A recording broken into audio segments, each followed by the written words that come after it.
Lamine Yamal en sélection a été interviewé concernant le Ballon d'Or et il joue la petite carte subtile de l'âge et en réalité les gars il a tout à fait raison. À propos du Ballon d'Or, le Ballon d'Or, je pense que tous les joueurs en rêvent, même si certains ne le disent pas. Il ne faut pas se mentir, c'est un objectif pour tout le monde. Être cité parmi les prétendants à 18 ans, c'est déjà énorme. J'espère vraiment avoir de la chance de le remporter un jour. Que certains vannent les Barcelonais pour la propagande qu'ils ont fait, je peux comprendre. Moi par exemple, si on me presse si Lamine Yamal le gagne pas, je vais accepter. De toute façon c'est internet.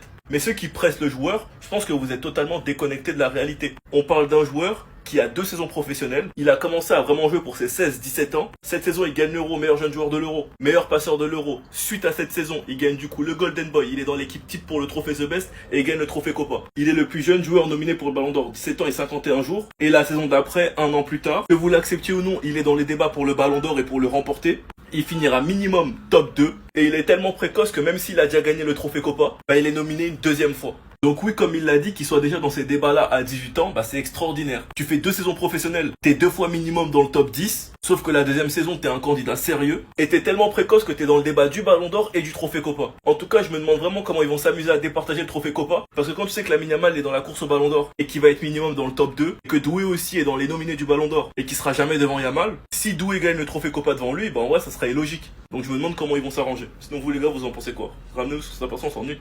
Le problème commence au FC Barcelone, c'était qu'une question de temps. Ça nous est passé complètement inaperçu lors du dernier match du Barça, mais Lamine Yamal commence à demander les pénaltys. Regardez ce qui va se passer. Là, il a créé le pénalty. Il vient, il voit très bien que Rafinha veut tirer, mais il lui demande quand même. Et là, le problème, c'est même pas le fait de demander le pénalty, c'est la manière dont il demande. Il dit clairement à Rafinha, le pénalty, je le tire. Il persiste en disant ça de manière un peu autoritaire. Un peu comme Kylian Mbappé au Paris Saint-Germain avec Neymar. Et vous allez voir ce que Lamine Yamal a dit à la fin du match par rapport à ça. Donc là, comme vous pouvez le voir, après sa demande, Rafinha ne lui a pas donné le ballon directement. Il a d'abord gardé le ballon en main pour ne pas céder directement. Ensuite, il s'est mis à parler avec l'équipe adverse et l'arbitre. Lamine Yamal a récupéré le ballon. Ça sent les problèmes au FC Barcelone. Juste après, il récupère le penalty. Il le transforme contre-pied parfait. Et au niveau de la célébration, on voit très bien Rafinha le regarder bizarrement. Le pire, c'est qu'il fait la célébration de LeBron James. En gros, c'est lui le roi. Et Rafinha comprend pas trop. À la fin du match, un journaliste l'a récupéré pour lui poser la question pourquoi il a pris le penalty. Et surtout, est-ce qu'il a demandé l'avis de Rafinha? Voici ce qu'il répond. D'abord, le journaliste lui dit, ton premier penalty officiel sous les maillots du Barça. En as-tu parlé avec Rafinha de qui le tirait? Ou comment ça s'est passé? Il a répondu, eh bien, j'étais confiant. Ils ont fait faute sur moi. Le penalty était pour moi. Donc, j'avais la confiance nécessaire pour le tirer. Et je suis très content du but. Là, t'as pas répondu à la question, mon ami, je suis désolé. Enfin, cette histoire de penalty là, c'est pas qu'au Real Madrid maintenant, on va commencer à se régaler chez l'adversaire. Lamine Yamal et Pedri qui répondent aux déclarations d'Antifique sur l'ego. Lamine Yamal qui dit je ne pense pas que ce soit une question d'ego. Ce n'était tout simplement pas notre style de jeu. Nous n'avons pas commencé avec la même intensité qu'à la fin. Il a raison, nous avons commis beaucoup d'erreurs et nous devons nous améliorer. Nous avons pris 7 points sur 9 dans des stades très difficiles et personne n'en parle. Nous n'avons même pas encore joué à domicile, seulement à l'extérieur. Pedri, lui, il confirme les déclarations d'Antifique. Il dit l'année dernière, nous avons tous couru les uns pour les autres, pas pour la gloire personnelle. C'est comme ça que les équipes remportent des titres en laissant leur ego de côté. Moi, les gars, personnellement, je trouve que c'est très très bizarre ce qui se passe. Parce que si on fait le résumé, 3 matchs, 3 avertissements de flics contre Mallorca. Je n'ai pas aimé qu'on joue à 50%. Je vais en parler aux joueurs. Contre Levante, nous n'avons pas tout fait parfaitement, mais la saison est encore loin. Et contre le Rayo, l'égoïsme tue le succès de l'équipe. Donc franchement, je sais pas ce qui se passe dans le vestiaire. Il y a eu Koundé en pré-saison. Rafinha, j'en ai déjà parlé, qui j'ai l'impression force beaucoup. Dani Olmo qui est pas en forme, on a eu les rumeurs avec Fermin et Gavi. Même si Fermin a confirmé aujourd'hui que c'était faux, je pense que ça a eu un incident dans le vestiaire. Le mercato aussi, je pense qu'il a dû peser sur le moral de l'équipe. Avec les inscriptions, avec les rumeurs de départ, etc. On a perdu Inigo qui était vraiment, je pense, un leader dans le vestiaire. Lamine Yamal, il a raison. 7 points sur 9 à l'extérieur dans 3 stades difficiles, c'est vrai. Mais le contenu, nous, il nous satisfait pas. Donc là, le mercato, il est fini. Là, tout le monde est allé avec son équipe nationale. Va falloir se réveiller après le mercato parce que la Ligue des Champions elle va arriver très vite et on commence fort à Saint James Park. Dites-moi vous en pensez en commentaire les gars, c'est pas vous amener, vous êtes des bons, nous on avance. Comme je vous l'avais dit, les nominés pour les joueurs du mois sont Yamal, Mbappé, Nico Williams, Mia et Nicolas Pepe. Ce qu'il y a à retenir, c'est que le Real et Bilbao ont tout gagné. 3 matchs, 3 victoires. Barça et Villarreal ont à 2 victoires, 1 match nul. Pareil pour Espanyol. Ce qu'il faut savoir, c'est que Mbappé en 3 matchs, c'est 3 buts. Un but lors de la première journée, doublé lors de la deuxième journée, mais il n'est pas buteur lors de la troisième. Et pour moi, il fait pas un très bon match. Et c'est 2 MVP pour Mbappé. Nico Williams, lui, c'est 2 MVP aussi. Pour l'instant, il a 1 but, 1 passe D. Et lui, par contre, il a fait 3 bons matchs. Pour moi, c'est l'un des grands favoris pour le joueur du mois. Nicolas Pepe, il a 2 buts, 1 passe D. Il est décisif sur les 3 matchs. Franchement, début de saison en pétard. Quant à Lamine Yamal, 2 buts, 2 passes D. Il est décisif sur les 3 matchs, 1 MVP. Franchement les gars, si moi je dois faire un classement au mérite, je mets Perret en 5e position, Mbappé en 4e position, Nicolas Pepe en 3e position, il est décisif sur les 3 matchs, Lamine Yamal en 2e position qui est lui aussi décisif sur les 3 matchs, et Nico Williams en première position, qui est décisif certes pendant qu'un match, mais qui a vraiment fait 3 bons matchs. Reste à voir comment la Liga va trancher. Personnellement, entre Yamal, Mbappé, Williams et Pepe, ils méritent, donc peu importe, ce sera mérité. Sinon vous les gars, vous en pensez quoi? Ramenez sur Snap, on s'ennuie. Un joueur prend de la puissance, ceci en est d'ailleurs le parfait exemple avec Lamine Yamal, que vous le voulez ou non d'ailleurs, je reconnais le visage de Rafinha, qui veut absolument pas donner le penalty à la base à Yamal qui le réclame. Bizarrement, j'en verrai pas grand monde parler, et le résultat c'est ça. Il y a quelques temps, il n'aurait même pas osé lui demander. Mais il a compris et c'est là que tout s'arrête. Hormis le fait qu'il est rentré dans la phase où le Barça a compris l'importance de ce joueur et a commencé à lui léguer un peu de pouvoir. En tout cas, on sait qu'il a prolongé avec certains détails en plus. Dans l'aspect personnel, il a aussi compris que c'est l'une de ses seules manières de gonfler ses stats. Très influent dans le jeu, certes, mais la saison que vient de pondre Lamine Yamal il y a pas longtemps, avec un peu plus de buts, notamment des penalties, des coups francs. Vous saviez ce que ça aurait été au Ballon d'Or? Peut-être qu'il aurait eu une grande possibilité de passer devant Ousmane Dembélé. Aujourd'hui, il est dans sa quête, quitte à se mettre tout le monde à dos, parce que oui, que vous le voulez ou non, encore une fois, Rafinha est conscient de cela. C'est aussi ici que l'esprit collectif commence à se dégrader. On l'a vu avec de nombreux joueurs. Attention aux égos. Le Barça, vous pensiez ne pas être atteint par tout ça. Mais la prise de puissance chez l'être humain et d'en vouloir toujours plus, sachez que c'est naturel. À part pour ceux qui savent garder les pieds sur terre. Pedri, fais attention, hein. Non, parce que ça commence à faire beaucoup et j'aime pas ça, je te le dis. Mon idole hors André Iniesta, David Silva. En faisant quelques recherches, on lui a demandé quel est ton stade préféré hormis le Camp Nou, l'Etihad Stadium. Un joueur que j'admire, à part Iniesta, c'est Kevin De Bruyne. Qui signerait pour le Barça de l'équipe nationale Rodri, de l'étranger Haaland. Et Pep Guardiola, j'ai retrouvé une déclaration, j'ai froncé les sourcils. Sur Yamal et Pedri, il a dit ils sont trop bons, ils ne sont pas à vendre, et il me l'a dit le président. Ça veut dire qu'il est allé au renseignement. Je ne dis pas cela avec ironie, Barcelone a recruté plus de joueurs de City que l'inverse. Évidemment, c'est à prendre à la rigolade, j'espère, mais ça me permet d'en venir là où je voulais en venir. Pedri va faire toute sa carrière au FC Barcelone parce que c'est la plus belle chose qui soit arrivée à ce club ces dernières années. Il y a 6 ans, jour pour jour, le FC Barcelone signait Pedri de Las Palmas. S'il y a bien une seule chose de positive que je retiens de l'ère Bartomeu, c'est la signature de Pedri. Je sais pas c'est qui l'a vu, je sais pas c'est qui a fait la transaction, mais sachez que ce gars-là, il est à l'origine du bonheur de beaucoup d'entre nous aujourd'hui. Pedri, c'est le Barça c'est Pedri, et c'est magnifique comme ça. Mon frère, la légende, on n'a pas fini de l'écrire. Cette année, on s'est fixé des objectifs, mais on va garder le silence pour l'instant. Donc vous en pensez en commentaire, les gars, j'espère vous amener, vous aider, bon, nous, on avance. Il y a un match All-Star Liga contre All-Star Premier League. Je vous promets les gars que le All-Star de Liga laisse pour mort le All-Star de Premier League. Pour commencer, n'attrapez pas ma veste. Que ce soit pour l'équipe de la Liga ou l'équipe de l'APL, c'est pas mon équipe. Donc allez les vanner eux si vous voulez, c'est pas mon équipe. Et personnellement maintenant, moi mon équipe pour la Liga, pour moi, le meilleur neuf du championnat, c'est Alvarez. Mais il est impossible d'enlever Mbappé de la compo car c'est le Pichichi de la saison dernière. Et ce sera sûrement le Pichichi de cette saison. Donc mon attaque, ce serait Mbappé, Alvarez, Lamine Yamal. Dans une même équipe, tu mets Bellingham et Pedri ensemble, je préfère même pas savoir les miracles qu'ils feront. Et rien qu'à imaginer, je commence à rigoler tout seul et jouer la carte de la folie. Donc un milieu de terrain, Bellingham, Pedri, Valverde, bien même en double pivot, Pedri, De Jong. Du coup avec Bellingham plus haut les gars, ce serait un délice, ce serait délicieux. Impossible de se faire prendre au milieu de terrain avec ce milieu, c'est impossible. L'association Koubarsi-Hussein avec en plus de ça Courtois au cage, les gars je préfère en rire. De toute façon ce duo là, j'espère qu'on le verra à la Coupe du Monde. Et bref ça pour dire que oui la Première Ligue c'est le meilleur championnat. Oui c'est le championnat où il y a le plus de gros joueurs. C'est le championnat où il y a le plus de gros joueurs répartis dans plusieurs autres clubs. Ce n'est pas comme en Liga où il y a que le Real, le Barça et l'Atlético. Mais croyez-moi qu'un Liga All-Star ça laisse pour mort la Première Ligue. Sinon vous les gars vous en pensez quoi? Ramenez sur Snap, on s'ennuie.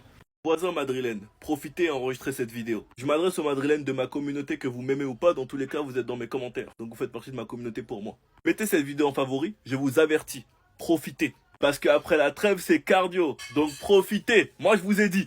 Je vois tout le monde faire les choqués pour un match nul du Barça face au Rayo Vallecano. Le plus impressionnant, c'est que le Rayo Vallecano a réussi à faire déjouer le Barça. Mais si vous suivez la Liga depuis des années, vous savez tous très bien que le Rayo Vallecano, c'est une équipe qui pose énormément de problèmes au Barça. Et ça, c'est depuis des années. Hormis l'année dernière où on a réussi à les battre aller-retour, mais chez eux, ils sont tout le temps injouables. La saison 2023-2024, on fait match nul. La saison 2022-2023, on gagne aucun des matchs. Un nul, une défaite. Et la saison 2021-2022, on perd les deux matchs. Avec un ici qui, comme à son habitude, se transforme en Iniesta Prime avec son gros crâne. Oui, le Barça a pris 7 points sur 9, mais le Barça a joué 3 matchs à l'extérieur, dont un de ses déplacements les plus compliqués, le Rayo Vallecano, vous le savez tous. Et quant aux voisins, c'est là que les vraies choses commencent. Sociedad extérieur, Levante extérieur, Atlético extérieur. Ensuite, ils vont jusqu'au Kazakhstan.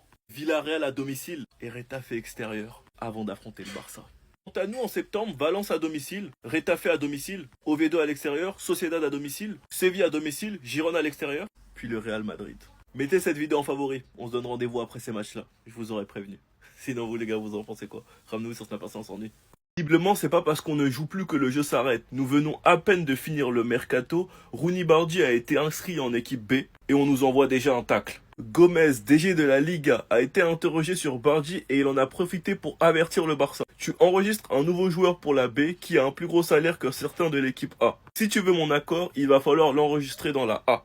Comme je vous l'avais dit, il nous avait dit de l'inscrire en équipe A, pour je ne sais quelle raison. Je sais qu'il y en a qui feront la polémique entre Rooney Bardi et Massantuno, mais le problème, la différence entre le Real et le Barça, même si c'est injuste, et même si Massantuno est inscrit en équipe B, c'est que le Real a sûrement la capacité de l'inscrire en équipe A. Donc dans tous les cas, vous voulez que la Liga lui reproche quoi? Alors que le Barça, nous savons en aucun cas si nous avons la capacité de l'inscrire en équipe A. Donc on l'inscrit peut-être en équipe B pour contourner le fair play. Mais bref, à un moment dans ce championnat, faut se remettre en question. Vouloir chercher des poux à une des équipes qui fait vivre son championnat chaque week-end, c'est ridicule. La Liga est tombée tellement bas en termes d'arbitrage, en termes de technologie, on n'a toujours pas la goal line. On a des stades calamiteux, on a des stades où il n'y a pas de VAR, de très mauvaises personnes qui dirigent ce championnat et qui sont tout simplement en train de le salir. Et qui constamment s'amusent à mettre des bâtons dans les roues à certaines équipes de championnat. Rien qu'au vu du nombre de joueurs qui n'ont pas été enregistrés, donc certains sont obligés de vendre et vous vous rendez pas compte à quel point ça appauvrit et à quel point ça rend moins compétitif ce championnat. Enfin bref, on verra comment ça va se finir. Sinon vous les gars, vous en pensez quoi? Ramenez-nous sur Snap Instant, on s'ennuie.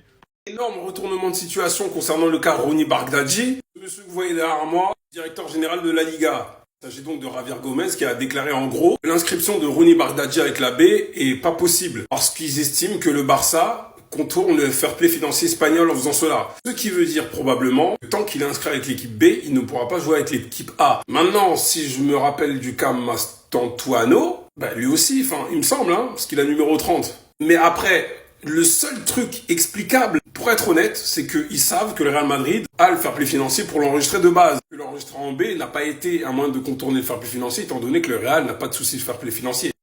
On m'interroge quand même, parce que comment on aurait fait pour enregistrer Nico Williams, sachant que, encore une fois, sans la blessure de Ter Stegen, comment on enregistre Johan Garcia? C'est des questions que je me pose. Mais sinon, à part ça, je comprends pas. Je ne comprends pas. Là, pour le coup, je vais pas dire, ouais, la Porta, Déco, machin, même si ça montre, n'empêche qu'on n'a pas de place pour le fair play financier à 2 millions, pour un salaire de 2 millions, 1,5 million. Bon, si un joueur de Copenhague devra attendre, le temps que ça se décante. Mais, on en a marre, sérieusement, en fait. Que ce soit Tebas le fautif, Laporta le fautif, Deco le fautif, un tel le fautif, je m'en fous en fait, on veut juste parler football à la base. En tout cas, malheureusement, celui qui paye les pots cassés encore une fois dans l'histoire, c'est Flick, surtout. 18 ans. Tellement il est arrogant qu'Adidas lui a fait faire un logo signature à 18 ans. Ça veut dire qu'un peu comme à NBA, il aura sa chaussure signature, des vêtements peut-être signature à son blaze et tout. C'est stylé de fou. Bon, par contre, le 304, c'est un mélange de certains trucs architectural, voilà, de Barcelone, bref, les monuments, etc. Je sais pas, bref, bon, moi je trouve pas ça fameux, mais bon, on voit bien le 304. Nous-mêmes, nous savons, il n'oublie pas d'où il vient. Le bonhomme de Rocafunda, voilà, même le daron, il l'a mis lors de l'euro, voilà, 304. Pourquoi ça fait bizarre que l'euro du football d'être ça, en fait?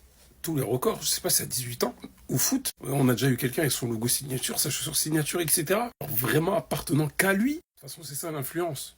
En fait, vous avez beau parler sur lui, il vous calcule pas. Parce que c'est nous, en fait, nous on répond, on prend ses patins, mais lui il calcule pas. Et le futur Ballon d'Or est en cours de téléchargement. 18 ans, numéro 10 au Barça, champion d'Europe, record de précocité. Que demande le peuple en fait? Ceux qui se prétendent aimer Lamine Yamal ou nous donner des conseils, gardez vos conseils. C'est que vous l'aimez pas, c'est tout. Mettez-vous à côté, laissez-nous, on le protège et on s'occupe de lui, de sa propagande et tout ce qui en suit. J'ai du mal avec les screens, mais il a dit en gros qu'on a pris 7 points sur 9 en Liga et que personne n'en parle parce que c'est des matchs à l'extérieur, pardon. Et qu'être à 18 ans dans la discussion du Ballon d'Or, c'est quelque chose qui doit être valorisé en espérant qu'il va le gagner, bien sûr. Bien sûr que tu vas le gagner. Encore une mauvaise nouvelle, je sais pas ce qui se passe en ce moment, mais Baldé s'est blessé à l'entraînement aujourd'hui. Dans un communiqué médical, le club annonce qu'Alejandro Baldé a subi une légère blessure à la cuisse gauche lors de l'entraînement aujourd'hui. Son retour sera déterminé par l'évolution de sa lésion. Quand tu sais les matchs qui nous attendent et qu'on n'a plus de temps à perdre, le 14 septembre on affronte Valence, le 18 on affronte Newcastle, notre premier match de Ligue des Champions. Ensuite Retafe, Oviedo et Sociedad. Le 1er octobre, c'est le Paris Saint-Germain.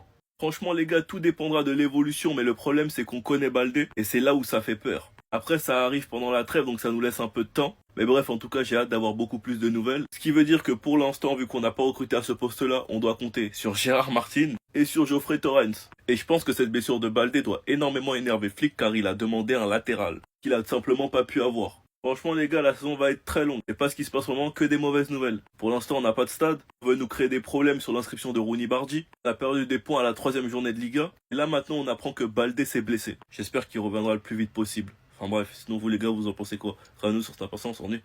Il y a bien une chose qui est sûre, c'est que le message de flic concernant les égos, ça a fait le tour, et tout le monde est en train d'être interviewé sur ça et en train d'y répondre. L'année dernière, nous avons tous couru les uns pour les autres, pas pour la gloire personnelle. C'est comme ça que les équipes remportent des titres en laissant leur ego de côté. Lamine Yamal lui a dit « Je ne pense pas que ce soit une question d'ego, ce n'était tout simplement pas notre style de jeu. Nous n'avons pas commencé avec la même intensité qu'à la fin. Il a raison, nous avons commis beaucoup d'erreurs et nous devons nous améliorer. » Olmo sur les propos d'Hansi Flick. Si Flick dit quelque chose en public, c'est qu'il nous a déjà dit « Il n'y a aucun problème, les relations au sein de l'équipe et du club sont très bonnes. » La question a aussi été posée à Fermin qui a répondu « Oui, nous savons tout ce que nous devons faire. Je souligne ce que je disais, être unis, toujours penser à l'équipe et c'est sûr que les choses iront bien. » Moi, je pense que beaucoup de personnes sont en train de trop en faire pour rien, les gars. On a joué que 3 matchs à l'extérieur. Certes, Lamine Yamal et Rafinha arrivent cette saison avec un statut totalement différent. Mais au vu du vestiaire uni qu'on a et surtout de la polémique qu'on a actuellement concernant les soi-disant égos, je pense qu'après la trêve, ce sera un truc dont on n'en parlera même plus. Et si ça persiste, Flick fera des choix dans tous les cas. Enfin bref, sinon vous les gars, vous en pensez quoi? Ramenez-nous sur ta pensée, on s'ennuie. Cha-la-la-la-la-la. Athletic Close. Alors oui, c'est pas un résultat de football dont on va parler, mais d'un joueur. Aymeric Laporte n'a pas été enregistré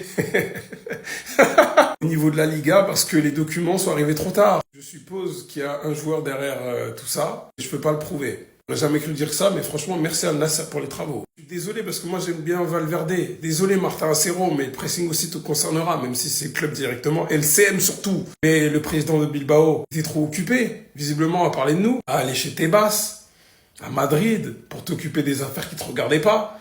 D'ailleurs, j'espère que la plainte va aboutir concernant Tebas, mais vas-y, bref, c'est pas le sujet. Mais l'énergie que t'as mis pour venir à Madrid pour essayer d'avoir des trucs privés sur le compte du FC Barcelone, fallait utiliser ce même truc-là pour les presser.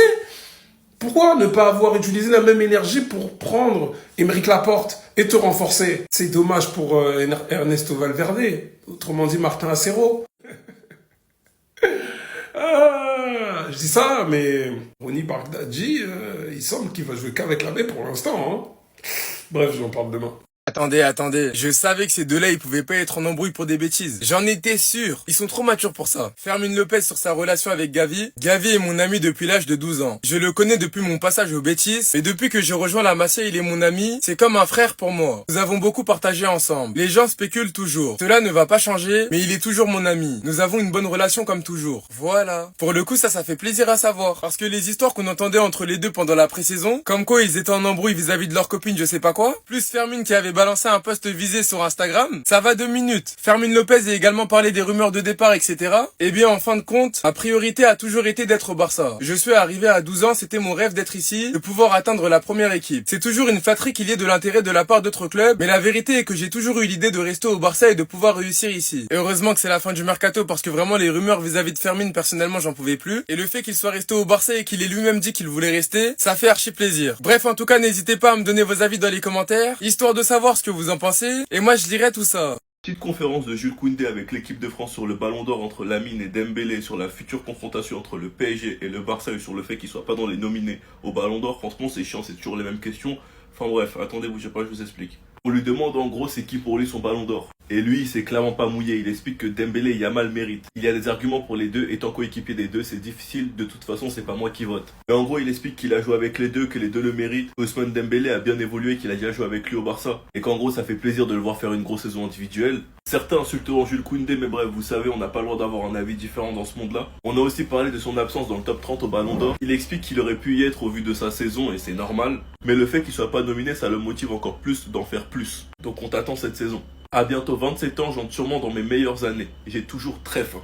Par la qualité du PSG, on a toujours envie de se frotter ailleurs. La saison dernière, je pense que c'est l'affiche que les gens voulaient probablement le plus voir. Notamment en finale de LDC. C'est un match qu'on attend avec impatience. Enfin bref les gars, c'est toujours les mêmes questions posées aux joueurs, ça en devient lassant. C'est les matchs de qualification pour la Coupe du Monde et je pense qu'il y a des questions beaucoup plus intéressantes. Enfin bref, sinon vous les gars, vous en pensez quoi? Enfin nous sur cette impatience, on s'ennuie.